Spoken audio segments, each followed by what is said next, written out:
दा दिनैहाय बे दतमा ब्लक कमिटिनि इलेक्शन स्टारिं अफिस बेखेवनाय बे हाबाफारियाव जोंनि बिजाथि मानाव गेदेर खाम्फा बरगयारी साराबो बाहागो लादों।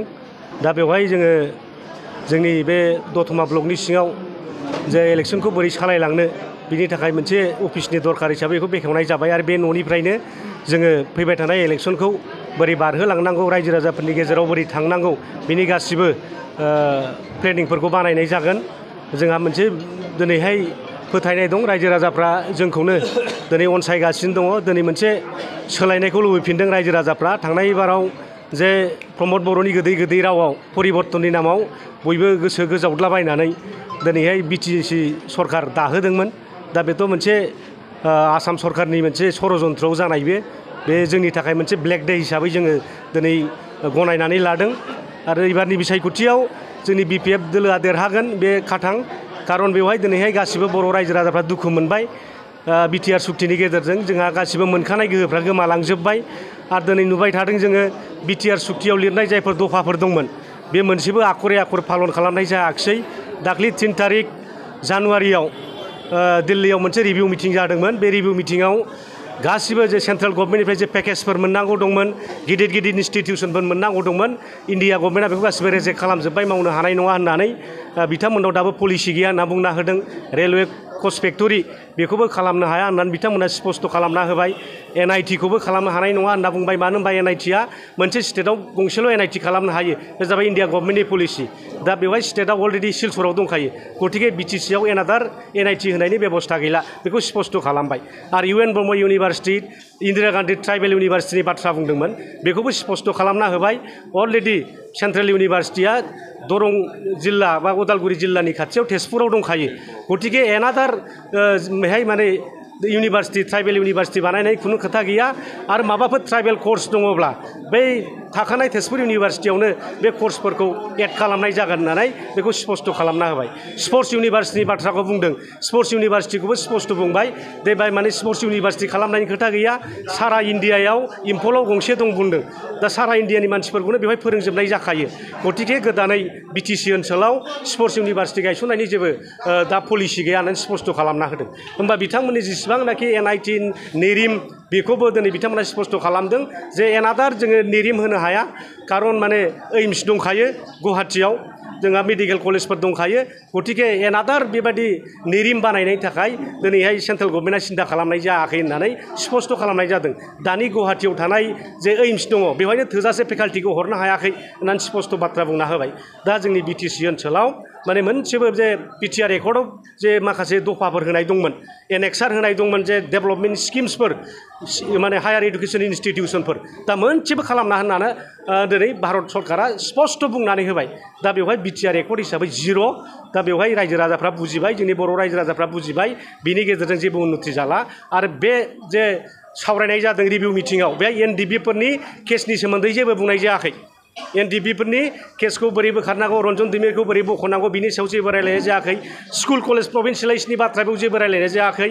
एक्स ग्रेसिया जे होनांगौ जायफ्रा माने मुंख्लं जादों बे न'खरफोरनो 5 लाख थाखा होनांगौ बिनि सायावबो जेबो सावरायनाय जायाखै। दा नुनो मोनो दिनै BTR एकर्डआ मोनसे बिदै गला, बे 0, बिग 0 बियो। दा गतिके रायजो राजाफ्रा दिनै बुजियै रावबो गैला। दा हाग्रामा महिलारि सार नङाबा BPF दोलो नङाबा BTC आव जेबो गैला। दा बे माखासे जोंनि मावनांगौ खामानिफोर दं, सेन्ट्रेल गभर्नमेन्टआव बुंनांगौ दं, NDB फोरनि जेंनाखौ बुंनांगौ दं, रिहेबिलिटेसन बाथ्रा बुंनांगौ दं। दा बे खामानिखौ मावनोनो खाम्फा बरगयारी सारखौ जों दिनैनि तारिखआव नांथारगोन। आरो बिथाङानो जोंनि बर'नि जेंनाजों लोगोसे BTC ओनसोलाव थानाय বিভিন্ন জাতি জনগোষ্ঠীর যিবিলাক সমস্যা আছে এইবোৰ সমাধান কৰিবৰ কাৰণে আমাৰ খাম্পা বৰগয়াৰী ছাৰে মাত মাতিব।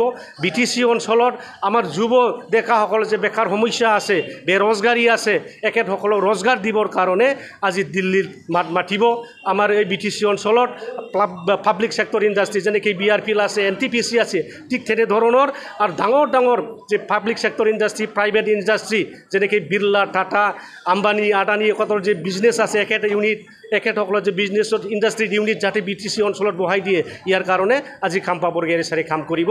BTC অঞ্চলত শান্তি প্ৰতিষ্ঠা প্ৰতিষ্ঠা কৰিবৰ কাৰণে আমাৰ খাম্পা বৰগয়াৰী ডাঙৰীয়ে কাম কৰিব ইয়াৰ কাৰণে সকলোৱে ৰাইজে আজি একগোট হৈ BPF দলৰ প্ৰাৰ্থী হাগ্ৰামা মহিলাৰ ডাঙৰীক জিকাই দিয়ক আৰু BTC অঞ্চলত মানে পাৰ্মানেণ্ট পিচ যাতে আমি আনিব পাৰোঁ আৰু প্ৰতিটো আমাৰ যুৱ ডেকাসকলক মানে হাতত এটা কাম দিব পাৰোঁ আৰু প্ৰমোদ বড়োৰ নিচিনা যাতে আমাৰ এই BTC অঞ্চলত আমাৰ যুৱ ডেকাসকলক আমাৰ আইমাতৃ মহিলাসকলক যাতে মানে ঠগাই যাতে মানে BTC শাসন যাতে নহয় ভৱিষ্যতত ইয়াৰ কাৰণে প্ৰমোদ বড়ো আমি BTCৰ পৰা একেদলক উপৰাই পেলাই UPPL দলক উপৰাই পেলাই এটা শাসন আনিবৰ কাৰণে আমি সকলোৱে আমি একগোট হৈ যুঁজিবৰ কাৰণে আমাৰ BTC বাসীক অনুৰোধ কৰিছোঁ दा साखाफोरा जोंना अलरेडि कमप्लिटेड जोङो बे प्रमोद बर' हाथाव BTC बासाव जे अभियानखौ 2010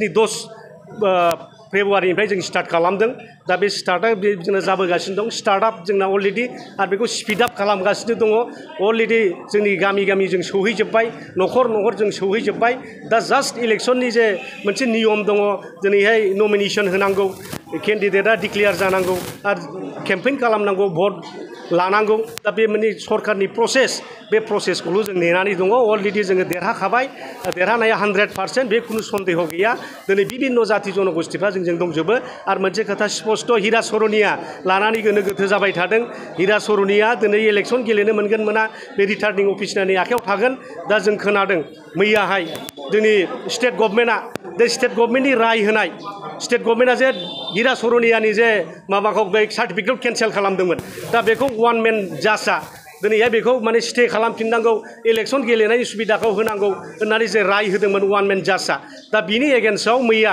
आसाम गभर्नमेन्टआ दिनै केस फाइल खालामफिनदों निस्सय हयथ' बिनि माबाया जे स्टे अर्डार हयथ' बे थाथ'नोबो हागौ इलेक्शन गेलेनो मोनाबो जानो हागौ दा बे मोनसे कर्टनि बेफार बियो दा रायजो राजा बिथांमोनखौ खावलायगोन आजिर तारिखत কোনো হীরা সরনিয়ার ইয়ার কোনো গতি নাই হীরা সরনিয়ার কোনো ঢৌ নাই যেতিয়া হীরা সরনিয়াই রাইজক 10 বছর আজি ঠগাইছে আমার এই BTC অঞ্চলত মানে কোনো উন্নতি হওয়া নাই গঠি রাইজে জানে ইমান ডাঙৰ প্ৰতিশ্ৰুতি দিছিল বড়ো গাঁও কৰ্তন বড়ো মানে বাদে BTCৰ যিমান অনা বড়ো গাঁও আছে এই গাঁওবিলাক কৰ্তন কৰা BTC বাতিল কৰা কিছুমান যে কথা আছিল কিন্তু আজি হীৰা চৰণীয়া ডাঙৰীয়া একো কৰিব পৰা নাই তো ইয়াৰ কাৰণে আজি অনাবড়ো ৰাইজেও আমাৰ BPF দলৰ প্ৰাৰ্থীকে ভোট দিব বুলি আজি থিৰাং কৰিছে আৰু 100% আমি পাম আমি আশাবাদী